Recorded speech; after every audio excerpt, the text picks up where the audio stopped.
प्यारे बच्चों, आप सभी का फिजिक्स क्लास में स्वागत है बच्चे।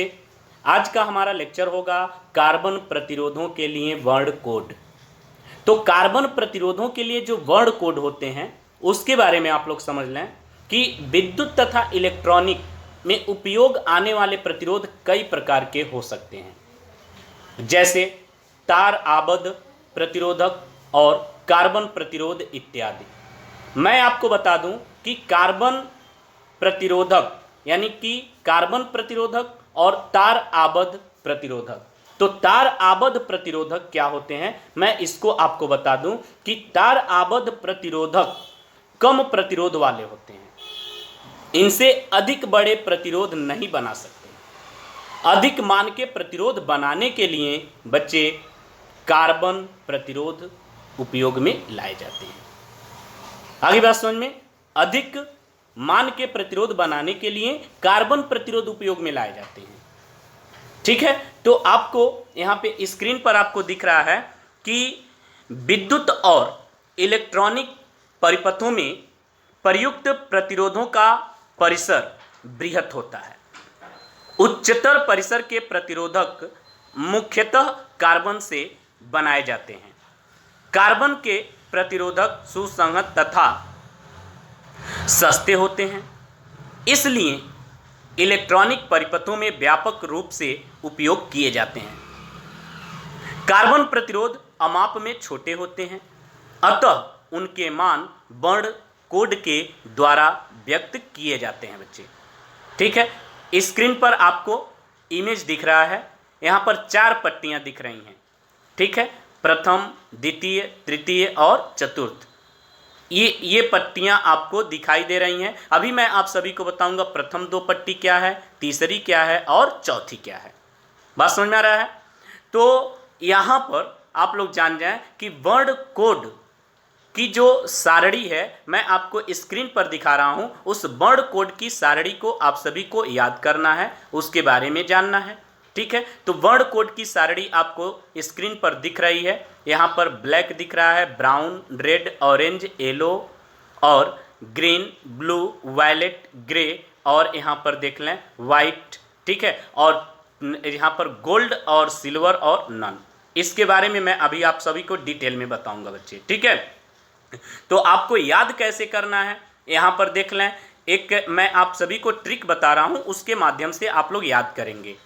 कैसे याद करेंगे, याद कर लें। B row way great boy very good wife, इसको आप लोग याद रखेंगे।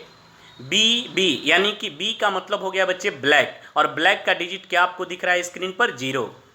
फिर हमने बोला बी का मतलब फिर हो गया ब्राउन, और ब्राउन का जो डिजिट है वो 1 है। और आर रो वे यानी आर का मतलब रेड, और वे यानी कि ओ का मतलब हो गया ऑरेंज।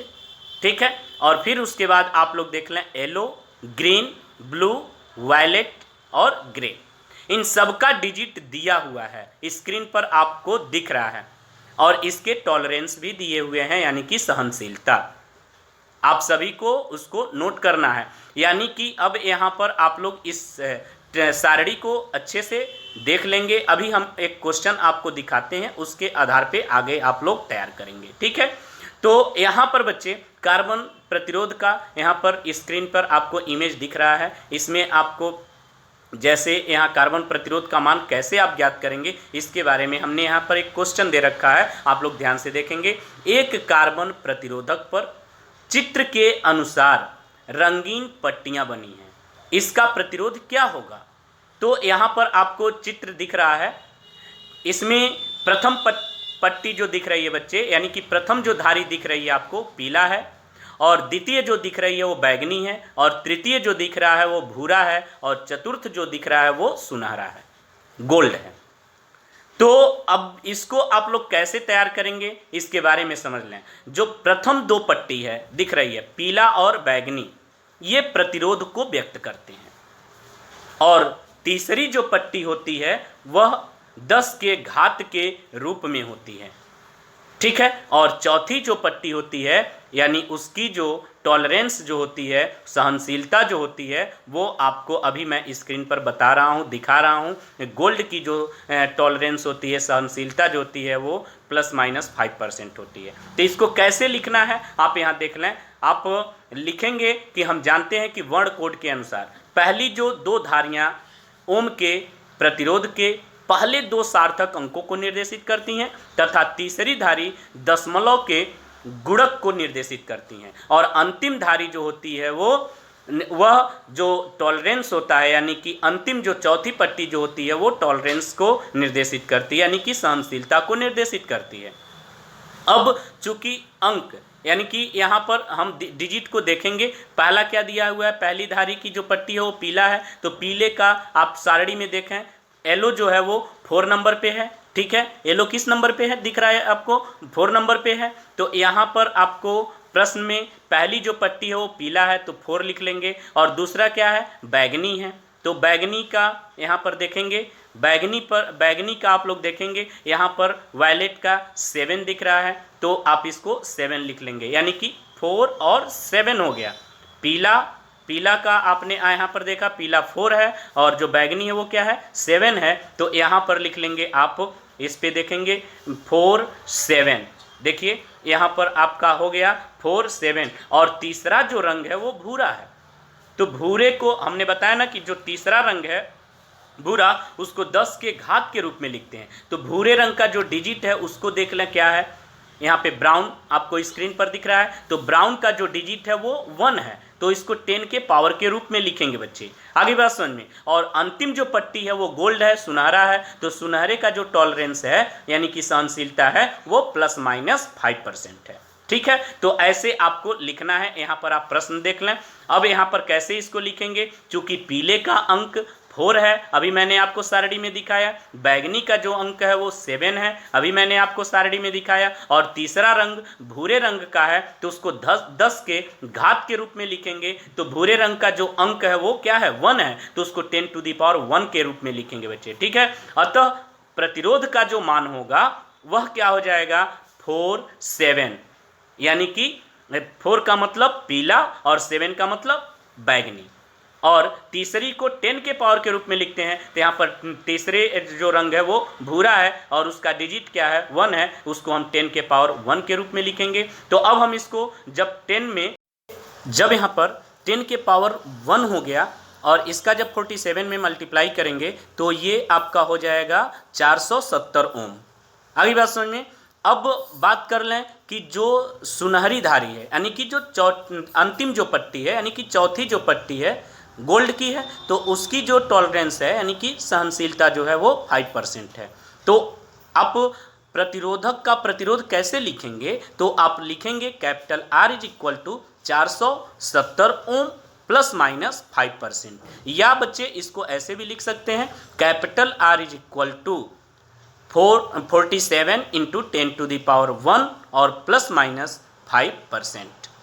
आगे बात समझ में बच्चे, ऐसे आप लोग इसको लिखेंगे, तो आप समझ जाएं कि जो 47 है यानी जो 4 है वो पीले रंग का डिजिट है और 7 जो है वो बैगनी रंग का है, समझ में आ रहा है, और जो 10⁻1 लिखे हो वो भूरे रंग का है। तो कभी भी तीसरी पट्टी को आपको लिखना है चाहे वो जो भी रंग हो, तो तीसरी पट्टी का डिजिट यानी तीसरी पट्टी में आपको लिखने से पहले आप उस रंग का डिजिट जाकर के देखेंगे, जो भी उसका डिजिट होगा उसको 10 के पावर 1 के रूप में लिखेंगे, और अंतिम पट्टी जो भी होगी यदि वो गोल्ड है तो उसका जो टॉलरेंस होगा वो ±5% होगा। ठीक है, और यहीं पर एक चीज़ और देख लेंगे, यदि यह यहाँ पर देखेंगे यदि यह सिल्वर है अंतिम पट्टी यानी कि चौथी जो पट्टी है यदि सिल्वर का है तो उसका जो टॉलरेंस है वह ±10% है। कभी कभी ऐसा भी होता है बच्चे कि चौथी पट्टी क्वेश्चन में दी ही नहीं रहती है। ठीक है, तो यानी यहाँ पे देखिए लिखा हुआ नन, तो कभी कभी ऐसा होता है कि प्रश्न में चौथी पट्टी नहीं दी रहती है, तो उसके लिए जो उसका टॉलरेंस लिखेंगे यानी कि जो सहनशीलता लिखेंगे वो ±20% लिखेंगे। हमारी बात सभी को समझ में आ गई होगी बच्चे। अब जो है आगे आप लोग देखेंगे कार्बन प्रतिरोध का वर्ण कोड ज्ञात करें। हेडिंग डाल लेंगे।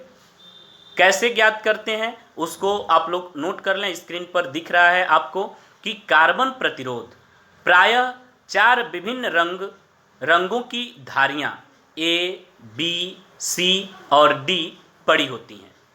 प्रथम 2 धारियां ए और बी रंग के प्रतिरोध के प्रथम 2 सार्थक अंकों को निर्धारित करती हैं और जो तीसरी धारी सी का रंग है बच्चे, वह द्वितीय सार्थक अंक के बाद आने वाले शून्यों की संख्या अर्थात 10 की घात को निर्धारित करती हैं। अभी अभी हमने आपको एक क्वेश्चन के माध्यम से दिखाया।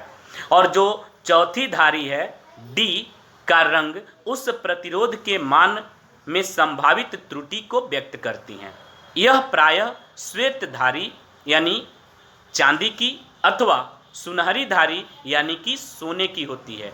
इस प्रकार ये फार्मूला आप लोग नोट कर लेंगे। इस प्रकार capital R is equal to A B गुणे 10 के घाते C प्लस माइनस D%।